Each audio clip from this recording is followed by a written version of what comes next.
High guys, good morning and welcome back to my channel Pampa lifestyle TV 7 এর একটি ব্লগে তোমাদের সবাইকে জানাই স্বাগত। সবাই কেমন আছো? আশা করছি ভালো আছো। আমিও খুব ভালো আছি। আজকে শনিবার দিন, এখন ঘড়িতে বাজে 7:30। আর আজকে দেখছো আমার স্নান সব হয়ে গেছে। হ্যাঁ, আমি সকালবেলা আজকে তাড়াতাড়ি উঠে গেছি, কেননা কালকে এত মাথার যন্ত্রণা করছিল, সারা রাত্রি ঘুমাতে পারিনি। ভোরবেলাতেও চোখ খুলে গেছে। তো ভাবলাম ঘুম যখন ভেঙে গেছে, বিছনায় শুয়ে তো টাইম নষ্ট করে লাভ নেই, অনেক কাজ পড়ে আছে, যাই উঠি এবারে। তো উঠে বাসি দরজায় জল দিলাম, গেট ফেট খুললাম, ঘর বাড়ি ঝাড় দিলাম, ডাস্টিং করলাম। সমস্ত বাসন তো আমি রাত্রে মেজেই রেখে দিয়েছি, এগুলোকে এখন তুলবো। সবার আগে ফুল আনবো, পুজো দেবো। আর আমার একবার চা খাওয়া হয়ে গেছে, কেননা মাথায় এত যন্ত্রণা করছিল। এই যে চা করে খেয়েছি, বাসি রান্নাঘরে একটু হালকা করে ওপর দিয়ে ডাস্টিং করে নিয়েছি, মানে ন্যাকড়া দিয়ে মুছে নিয়েছি। স্নেহা দুধ বার করলাম ফ্রিজ থেকে মাছ ঠাস সব বার করে রেখে দিয়েছি। এখন একটু ঠাকুরের জায়গাটা পরিষ্কার করে ঠাকুরের লাইট টাইট জ্বালাবো আর যাব ফুল আনতে। আর মাথাটাও ঘষেছি আজকে, মাথা এত যন্ত্রণা করছে, মাথা না ভারী হয়ে রয়েছে, তো ভাবলাম মাথাটা ঘষেই নিই। আর এই দিকে ঠাকুরের এখন আমি শয়ান তুলিনি, মানে কালকে আর পর্দাটা স্নেহা সন্ধ্যা দিয়েছে, পর্দাটা দেয়নি, এমনি লাইট নিভিয়ে দিয়েছিল। তো ঠাকুরের সমস্ত বাসন ধোয়া বাকি আছে। চলো আজকে কি করব না করবো ব্লগটা তোমাদের সাথে শেয়ার করব।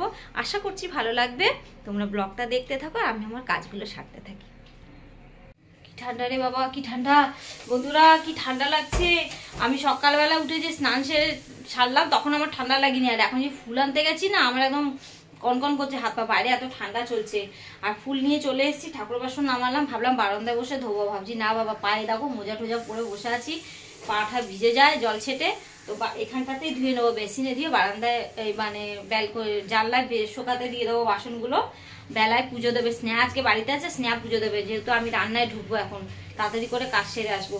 আর এদিকে আর একবার চা বসিয়েছি, ঠাকুরের বাতাসা ছিল আর চা পাতা তোর মধ্যেই ছিল, একটু জল দিলাম, দুধ দিলাম, এটা দিয়ে ফুটিয়ে এখন শান্তি করে খাবো। কেন সকালে চাটা আমি শান্তি করে খেতে পারিনি, এখন শান্তি করে খাবো, তারপরে ঠাকুরের বাসন ধোবো, তারপরে রান্নায় ঢুকে যাবো। এখন তাও ঘড়িতে বেজে গেছে, প্রায় 9টা মতন বাজতে যায়। ঠাকুরের ফুল নিয়ে এসে রেখে দিয়েছি। এটা আমাদের ফুল, এখানে লেবু লঙ্কা আছে, স্নেহা উঠে পুজো দেবে। আর এটা হচ্ছে মায়ের ফুল, মা বেলায় এসে নিয়ে যাবে। আর ঠাকুরের বাসি জায়গা আমি মুছে রেখে দিয়েছি। আর এদিকে ঠাকুরের সমস্ত বাসন ধুয়েও রেখে দিয়েছি। এই যে এখানটা একটু পরে হালকা করে রৌদ্র আসবে, রোদ না আসলেও হাওয়াতে শুকিয়ে যায়।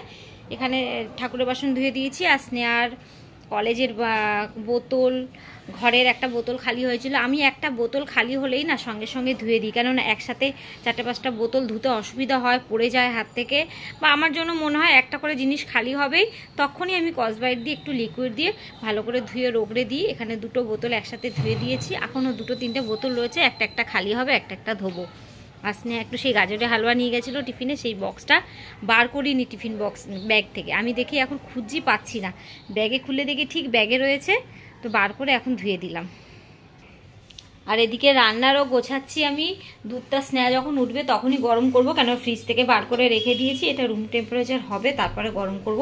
আর আমি না এর ওপরে একটু করে এই কাপড়টা পেতে রেখেছিলাম, এখন তুললাম। কাপড়টা এরকম বান্ডালের ওপরে পেতে না, দেখবে দুধের জিনিস যখন বার করে এর ওপরে রাখবে, তখন বান্ডালটার ওপরে না জল পড়ে, মানে একটা ঘাম পড়ে, যে কোনো জিনিস ফ্রিজ থেকে বার করলে একটা ময়েশ্চার বার হয়, সেটাই বান্ডালে পড়ে থাকলে না খুব অসুবিধা হয় গ্যাস জ্বালাতে গিয়ে, টিম করে।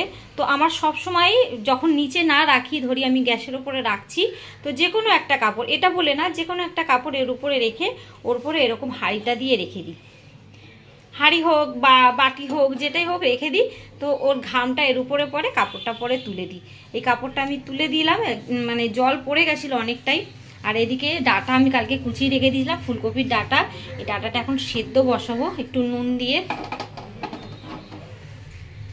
দিয়ে একটু সেদ্ধ বসাবো। আর এটাকে একটু সর্ষে কাঁচা লঙ্কা বেটে না মাখা চচ্চড়ি করবো। এটা স্নেহা দেখছি খুব ভালো খাচ্ছে, আর আমারও ভালো লাগে। আর সাধারণত এইসব ছুটির দিন ছাড়া ও খায় না, সন্ধ্যেবেলা এসে রাত্রিরে কি খাবে, তো ছুটির দিনে করার চেষ্টা করি আমি।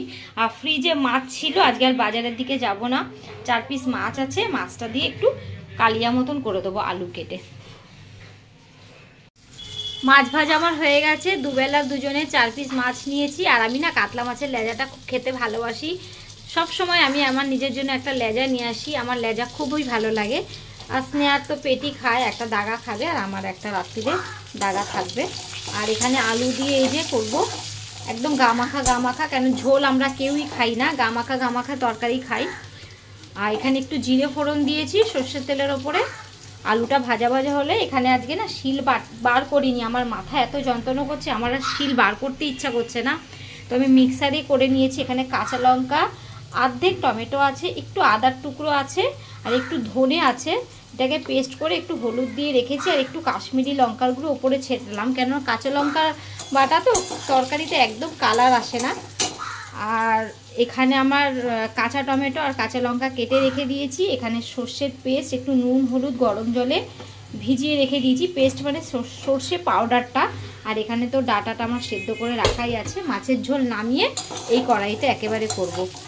এখন ঘড়িতে বাজে প্রায় 11টা 20। আমার রান্না অনেকটাই হয়েছে, প্রায় 12টার মধ্যে আবার রান্না সারা হয়ে যাবে। আর আমি গ্যাসটা পরিষ্কার করে নেব, তারপরে ভাত বসাবো। এখানে আমি হাঁড়িতে চাল মেপে রেখে দিয়েছি, এই যে এটাকে পরে গ্যাস পরিষ্কার করে বসিয়ে দেবো, খাবার সময় গরম গরম ভাত হয়ে যাবে।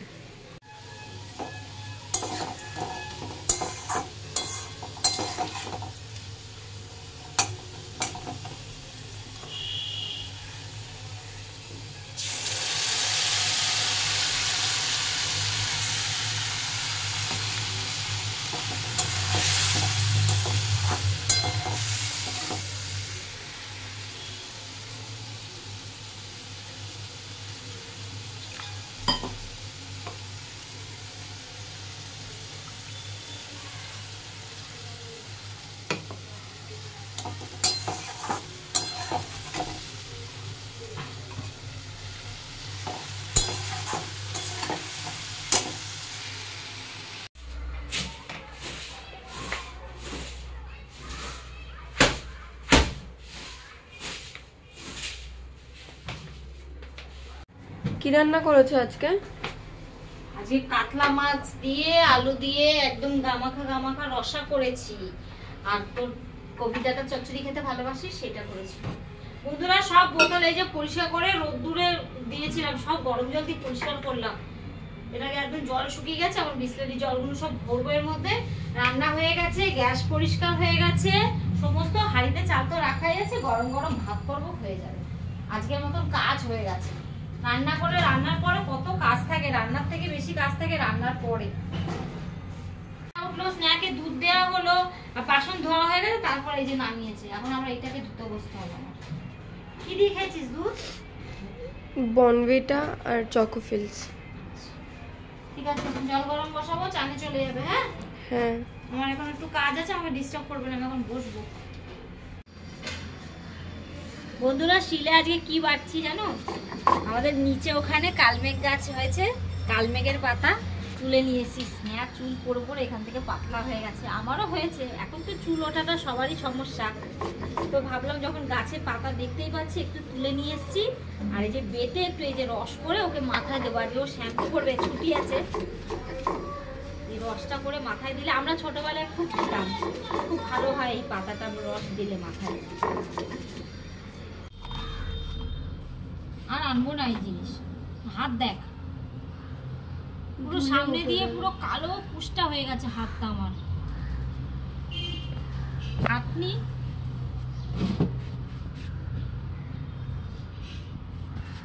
বন্ধুরা এই যে চুলে লাগিয়ে রেখে দিয়েছি কালমেঘের পাতা রস করে। আমি আবার বেটে একবার ওইটা মাখিয়ে দিয়েছি, রস ফস আর করিনি, বেটে পুরো ওইটাই সুন্দর করে চিপে দিয়েছি। এটা আধ ঘন্টা থাকবে মাথায় দেয়া, তারপরে মাথা শ্যাম্পু করে ফেলবে।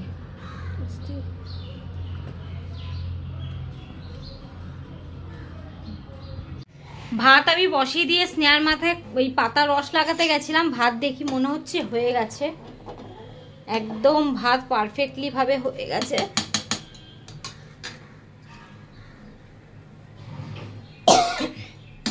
চলো ভাতটাও উড়ে দিয়ে দিই।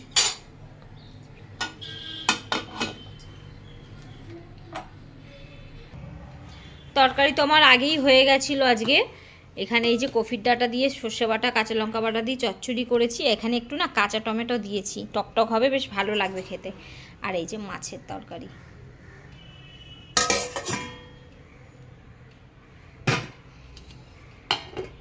তো আজকের এই ভিডিওটা এই পর্যন্ত রাখলাম বন্ধুরা। দেখে যদি তোমাদের ভালো লেগে থাকে একটা লাইক করো, আর চ্যানেলটাতে যারা কেউ নতুন থেকে থাকো তাহলে আমার পরিবারে এসে আমাকে সাবস্ক্রাইব করে আমার পাশে দাঁড়িও। আর দেখা হবে একটা পরের ব্লগে। তোমরা সবাই ভালো থেকো, সুস্থ থেকো, সাবধানে থেকো। আর কালকে সংক্রান্তির দিন তোমাদের সবাইকে জানাই হ্যাপি মকর সংক্রান্তি। সবাই ভালোভাবে আনন্দ করো, এনজয় করো। আসবো খুব শীঘ্রই একটা নতুন ব্লগ নিয়ে। টাটা বন্ধুরা, ভালো থেকো, সুস্থ থেকো, সাবধানে থেকো।